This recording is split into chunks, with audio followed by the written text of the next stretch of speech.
Hey there, curious friend. I'm Courtney, a certified peer support specialist, and welcome to Wonderland Unlocked. In this series, Curious Connections, we're diving into the twists and turns of friendships and relationships, exploring trust, growth, and those unexpected moments in between. Because in the world of connections, nothing is ever quite as it seems, but it's always worth unlocking together.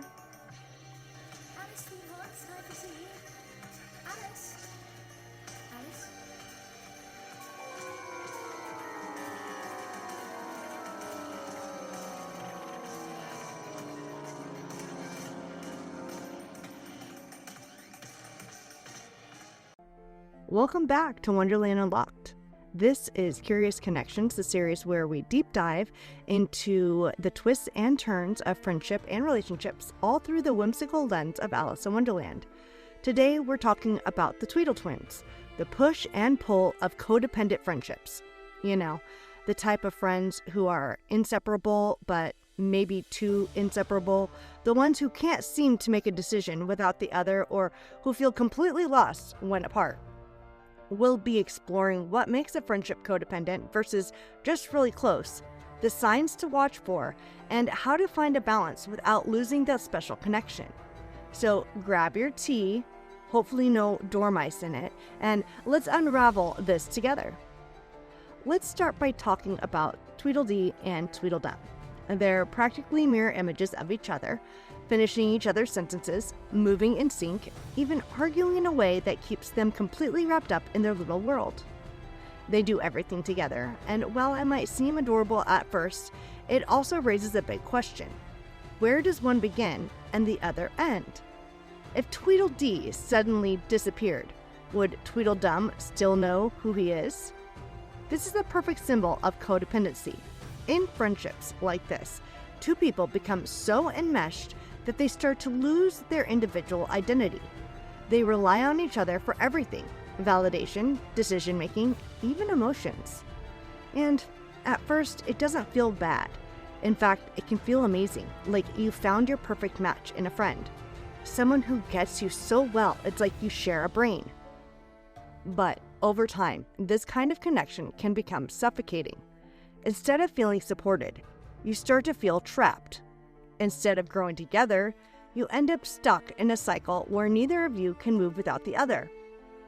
I once knew two friends. Let's call them Sam and Jane.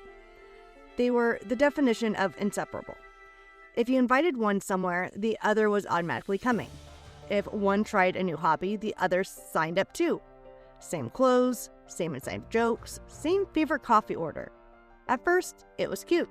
They were each other's ride or die, the kind of friendship that people dream of. But here's the catch. When one started growing in a different direction, it became a problem. Jane started making new friends through work and wanted to spend time with them, and Sam felt betrayed, like Jane was replacing them. If Sam tried something new without Jane, Jane felt abandoned. Every small shift turned into a major emotional event. Instead of supporting each other's growth, they started resenting it. It was like watching two people hold on to each other so tightly that neither could breathe. Their friendship wasn't just close, it was dependent. And this happens all the time. Sometimes we don't even realize we're in a codependent friendship until something disrupts the dynamic. Someone moves away, starts dating, or just changes a little bit. And suddenly, what feels like a perfect friendships start to crack. So how do you know if a friendship is too close? If you're listening and thinking, wait, am I in a Tweedle Twin friendship? Let's break down the key signs. It's normal to care about your friends' feelings, but in a codependent friendship, it goes beyond that. If they're upset, you feel like it's your job to fix it. You drop everything, absorb their stress, and carry it like it's your own. A healthy friendship supports each other's emotions, but it doesn't demand that you take them on as your own personal responsibility. If your happiness depends entirely on their mood, that's a red flag. Have you ever caught yourself thinking, I can't decide until I ask, quote, friend's name? Maybe it's about big things, like whether to take a new job, or small things, like what movie to watch. Either way, if making choices feels wrong without them, It's a sign of dependence. Good friends help us make decisions, but they shouldn't be our only voice in our head. It's great to have a best friend you love hanging out with, but if you never spend time apart, not even because you want to, but because it feels weird to do things separately, there might be an issue. In a healthy relationship, both people have lives outside of each other. They have relationships, hobbies, and experiences that don't always overlap. But in a codependent friendship, spending time apart can feel like a betrayal. Have you ever felt jealous or hurt when your friend hangs out with someone else? Maybe you wonder if they like that person more than you, or you start to feel left out, even if you weren't available anyways. This is a big one because it reveals how much your identity is tied to the friendship. In a healthy relationship, you trust that your friend cares about you, even if they have other connections. But in a codependent friendship, their time with others can feel like a personal rejection. Do you say yes to things you don't want to just to avoid conflict? Do you hold back your true feelings because you don't want to upset them? If you constantly adjust yourself to keep the peace, that's a sign of unhealthy attachment. A strong friendship can handle honesty. If you're afraid that being yourself will drive them away, that's not a solid foundation. It's codependency. Okay, so we know the signs, but how do friendships get this way? It's not like anyone wakes up and says, let's be codependent. It usually happens gradually, and often it comes from a good place. Sometimes codependency starts because two people connected over shared struggles. Maybe both friends went through something difficult, bullying, a tough family situation, or a major life change. They became each other's safe space, and that's beautiful until it becomes the only thing holding them together. One friend might naturally take on the role of the fixer, always making sure the other is okay, always managing their emotions. Over time, this becomes an expectation instead of a choice, and suddenly neither person knows how to function without the other's constant support. Fear of abandonment. This is a big one. If either person has a history of being abandoned by family, past friends, relationships, they might cling too tightly to this friendship, afraid that if they loosen their grip, they'll lose it completely. Here's what's interesting.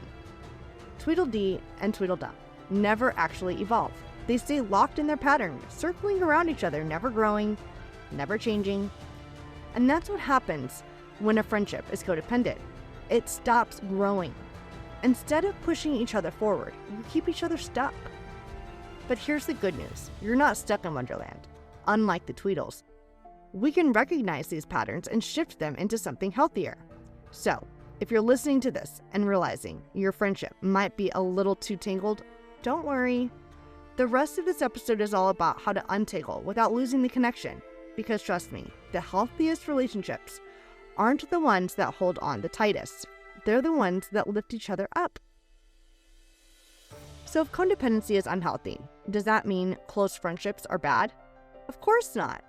Deep, meaningful friendships are incredible, and some friendships naturally involve a lot of the time together. The key is knowing the difference between healthy closeness and unhealthy dependence. Healthy closeness looks like independence within the connection. You have separate interests, but you still share a lot. Supporting each other without taking on the other's emotions. You empathize, but you don't absorb their stress as your own. Encouraging growth, even if it means change. You want what's best for them, even if it means they're doing something on their own. You can enjoy alone time without guilt. Spending time apart doesn't feel like a betrayal. Let's talk about Alex and Taylor, best friends for years, always hyping each other up. But here's the difference. Taylor got a new job that took up a lot of time, and instead of feeling abandoned, Alex celebrated them. Alex found new hobbies, made other connections, and when they hung out, it wasn't out of obligation. It was because they genuinely wanted to. That's the balance we're aiming for. If you're listening to this and thinking, uh-oh, I might be in a codependent friendship, don't panic. This doesn't mean that your friendship is doomed. It means there's room to create a healthier dynamic. Steps for finding balance. Practice small moments of independence. Try making small decisions on your own, like what to do for the weekend. Develop interests outside the friendship. Join a club, take up a hobby, find something that's just yours. Communicate openly about needs and boundaries. It's okay to say, hey, I need some solo time this weekend. Be okay with discomfort. At first, doing things separately might feel weird. That's normal. Celebrate each other's individual growth. Instead of fearing distance, embrace it's a sign of a strong, evolving friendship. What if I try to set boundaries and my friend reacts badly? Sometimes, when we try to break out of codependency, the other person might feel hurt or rejected. They may not understand at first. The key is reassurance. I care about you, and our friendship is important to me, but I also need to make sure that I'm taking care of myself. If they truly value you, they'll respect that, even if it takes time. Remember, friendships evolve. Some will grow with us, and some may fade, and that's okay. The goal isn't to cut people off, it's to build relationships that make both of you stronger, not smaller. So, are you in a Tweedle Twin friendship?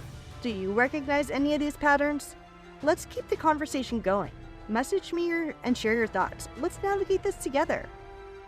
That's it for today. If you've enjoyed this episode, make sure to subscribe and share it with a friend, maybe even your own Tweedle Twin.